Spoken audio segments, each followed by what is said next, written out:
پروګرام وړاندې کوو فن او فنکار. لیک او راوي محمد اسلم.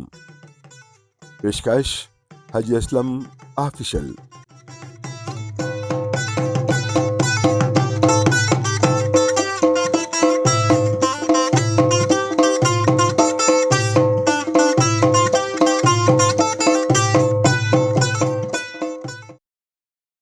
السلام علیکم ملګرو، د سلسلې فن او فنکار سره ستاسو په خدمت کې حاضر یو او نن دته په دې کې حصه وړاندې کوم د نامورې سندرغاړي ګلشن.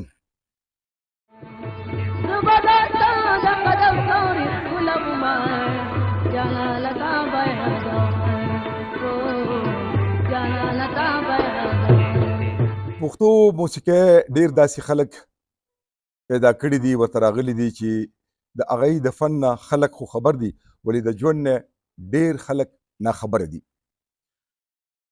دغه شان هنرمندو کې یوه نامه د میرمنې سندرغاړي ګلشن هم ده چې په ظاهره د افغانستان د کابل سره تعلق لرلو او ډېر اورېدونکي موږ ته وایي چې د ګلشن په باب لا یو پروګرام وکړه.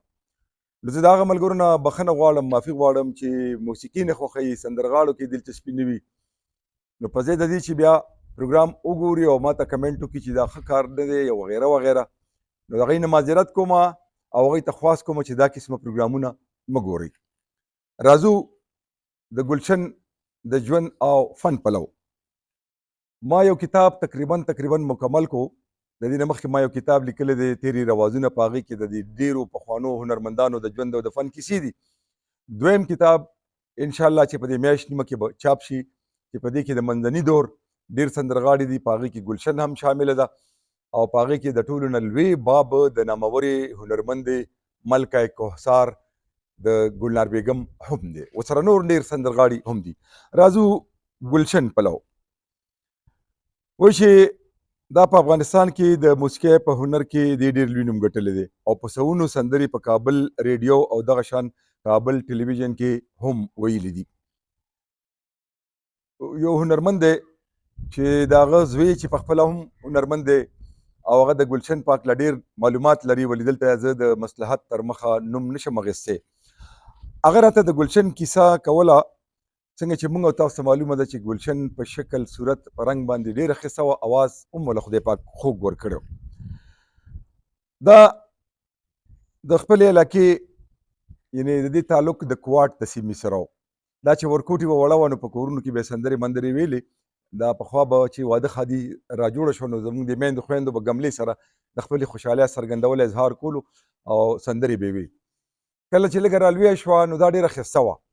نو هم د دوی د کلي یا د علاقې یو سړی و د کوواټ د سیمې چې د هغه دا خوښه شوه او په نتیجه کې دا وتښتوله. نو بل ځای خو د پټېدو ونه، نو دی بوتله جلال آباد ته. په جلال آباد کې دغلته کې دوی ورته صحنه وایي، دغه فنکار ما ته وایي چې صحنه یو نندارتون و، څنګه چې تیټر دی یا زموږ په سیمه سلیماګانې وي چې اوس له خیر سره ړنګې شوې ټولې.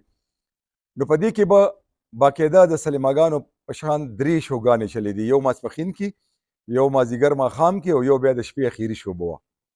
نو دا ګلشن چې د خاوند بوتله نو دغه نندارتون ته یې بوتله او دې چې په هغې کې بیا کومې هنرمندانې وې، کومې نڅاګرې یعنې ډانسرې وې یا سندرې به یې ویلې. نو د هغې دا فن چې و نو د هغې به کولو دا فن د دې په مخ کې نو دې د هغې نه دا هنر زده کړو، د ګډا هنر هم زده کړو او د سندرو ویلو هنر هم زده کړو. بیا یو وخت داسې راغی چې په دغه تیټر کې چې دوی پخپله څو سندرې وي او په هغې کې لږ غوندې د لوړو پوړو چارواکي هم ناست وي، لکه زموږ دلته کلچر ډپارټمنټ اوس خو خیر اتارټي ده، خو دغه شان خلک پکې ناست وو نو چې هغوی د دې د فن واورېدو ویلیدو او دا ډېره ښایسته ښکلې هم وه. نو دغه نندارتون چې دی دا د ګلشن په نوم کو، یعنې ګلشن نندارتون. بیا به په دې کې دا ګلشن دا خاوند چې و نو دا ډېر چالاکه سړی و. ده به دا نورې نڅاګرې او دا فنکارانې هنرمندانې دې نندارتون ته راوستې، په دې کې به نارینه سندرغاړي هم راتلل او د خپل فن څرګندونه به یې کوله. دا د هغه وختونو خبرې دي چې په افغانستان کې لا امن و امان او اړې ګړې نو راغلی. نو په دې کې بیا د ګلشن به چې کوم دی نو سندرې ویلې او دا نورې جینکۍ چې وي دا هنرمندانې دا به دې ته ګډېدې. دې تیټر ته استاد المیر هم راغلی دی، دې نندارتون ته استاد بیلتون هم راغلی دی، دې ته سید محمد هم راغلی دی، دې ته منور استاد هم راغلی دی. د افغانستان دا ټول هنرمندان دې تیټر ته به راتله او د خپل فن څرګندونه به یې کوله او د دې باقاعده ټیکټ به. نو وایي چې کله دې ډېر زیاته پیسه وګټله، کوټ خان د دې خاوند خپل نوم یې چاته نه دی معلوم، خو هغه د کوټ خان باندې مشهور و، چونکې د کوټ سره تعلق و. نو هغه ځان له په جلال آباد کې یو ډېر ښایسته کور جوړ کړو، ورسره لویه حجره جوړه کړه او یو ګاډی هم په هغه وخت کې ځان له واخیستو. مطلب دوی به چې ته پروګرام له تله نو په ګاډي کې به تله. بیا دې دوران کې دا لاړه کابل ریډیو ته. په افغانستان کې په کابل ریډیو کې د ډېرې سندرې وي چې د هغې د وجې دا دونه مشهوره شوه چې یوازې کابل نه زمونږ کوزه پښتونخوا کې هم د دې د فن نوبتونه په غږېدو شو. بیا چې کله ټلویزیون راغی نو دې په کابل ټلویزیون کې هم د خپل فن څرګندونه وکړه. خو دغه دوران کې به دا ودونو او ښادو کې خلکو تر لرې لرې پورې میداني مجلسونو بوتله، خو په دې باندې یو ځل نیم بلوسه شوي وه. بیا دې ځان له خپله سیکورټي وساتله، خپل ټوپک مار ټوپک ځنې ځان وساتل چې هغه به د دې سره ګرځېدل. ځکه چې مونږ خلک خو فن خوښوو او فنکار سره بیا هغه سلوک کوو چې هغه د نه کولی وي. د دې یو سندره چې مرا د ماله زه د تا نه مروره یم او خفه دلبره یم نه پخلا کېږم، دا په کابل ریډیو کې وي. دا دونه زیاته مشهوره شوه چې د چا تر غوږ هم رسېدلې ده. نو د ګلشن د اواز نه خوندونه اخیستي دي، نو هغه ډېر زیات خوښ شوی دی. کله چې د ګلشن د هنر او فن شهرت بیا موندو نو کوټ خان چې کوم دی نو د دې ښایست نه او د دې د اواز نه بیا ډېرې فایدې اخیستې دي. دې سره واده خو کړی، نکاح ورسره تړلې وه، خو د هغه په ولکه کې ځینې نورې فنکارانې هم وي چې د هغې نه بچي وو، خو د ګلشن کوم بچی نه و. ځکه دې یو هلک چې نوم یې جنت ګل نومېدو و، هغه لکه په زوی باندې واخیسته چې دا زما زوی دی، هغه یې رالوی کو او هغه د دې سهاره او د اخیري عمر اسره جوړه شوه.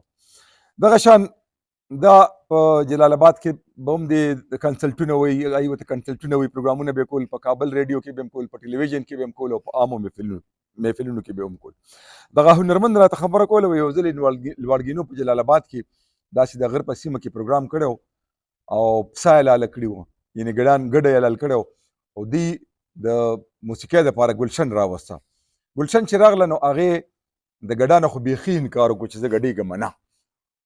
هغوی ورته په زور په خپو کې خلکو ګونګروګان واچول، خو بیا هم دا نه ګډېده. بهرحال بیا چې کله ډېرې پیسې وله ورکړې نو خاوند یې لالچي سړی و، نو هغه ورته بیا وایي چې خیر دی، په ځای د دې چې دوی مونږ ته نقصان رارسوي یا مو ووژني، نو ته د دوی په مخ کې نڅا یعنې ګډا وکړه. نو ګلشن مجبوره شوه چې د هغه خلکو په وړاندې دې بیا ګډا وکړه، نڅا وکړه. دا چې کله په افغانستان کې د نجیب په دور کې حالات خراب شو، یو خو دې ته هغه د بغزمینې مرګ د هغې هغه وجل ورته سترګو ته کېدل. خلکو ډېر خلک وایي چې بغزمینه چا وژلې وه، ځکه چې د هغې تعلق د یو داسې سیاسي ګوند سره و، هغې به داسې نغمې ویلې چې مخالف ګوند د هغې خلاف و، هغه بیا ووژله. بهرحال دروغ وایي بګردانې راوینې، دروغ دې د راوي په غاړه وي. څنګه چې ما مخکې وي چې دې به ځان له ټوپکمار ساتل، نو کله چې د نجیب حکومت ړنګ شو نو دا داسې د منظر عام نه غیبه شوه چې تر اوسه پورې چاته پته نه لګي چې ګلشن مړه ده او که ژوندی ده، او که دا لاړه نو آیا دا د افغانستان داسې اطرافو ته تللې ده، دا روس ته واوړېده، دا ایران ته لاړه. خو ډېر خلک وایي چې دا پېښور ته راغله، خو پېښور کې به ځکه پټه اوسېږي چې د دې خاندان چې و د دې د کورنۍ چې وه هغه زه نومونه نه علم، ځکه چې دا بېزتي کول دي د خلکو، نو هغه ډېر ښه خاندان و، نو د هغوی د یېرې خو پېښور ته سوال نه پیدا کېږي چې دا راغلی وی، ځکه چې هغه خلک ورپسې ډېر عمر ګرځېدلي وو. که چېرې دی مونتې وې نو نه به یې کوټې پرېښي وو کوټ خان، او نه به یې ګلشن ژوندی پرېښي وه. خو په دې کې د ګلشن ملګرو ګناه نه وه. د هر یو نڅاګرې، د هر یو ډانسرې، د هر یو اداکارې شاته یو سړی وي، که غلط کار پې کوي که ښه کار پې کوي، د چا ښځه وي، څوک لور، څوک خور، ګډا ته راوباسي، فلم ته راوباسي، سندرو ته راوباسي. نو که دغه سړو نه غوستې نو د مېرمنو به کله هم دا هنر نه کولو.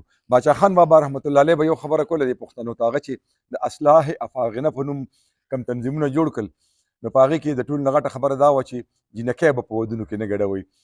او په خادو کې هغه به وایي دا زمونږ لوڼه خویندې دي، دا بل څوک نه دي، د بل ځای نه خو نه دي راغلي. یو واقعي ده چې همدغه شان چا تختولي دي، چا دوکه کړي دي، چا په دام کې نښلولي دي، او بیا ته دغه شان فنکاره چې خلک ورته ډمه وایي، اداکار او نورې ترې جوړې کړي دي، غلط کارونه یې پرې کړي دي، او په داسې ځایونو کې کینولي دي چې هغې هغه د پلارګنۍ او د سخرګنۍ د ټولو عزتونه د خاورو سره خاورې کړي دي.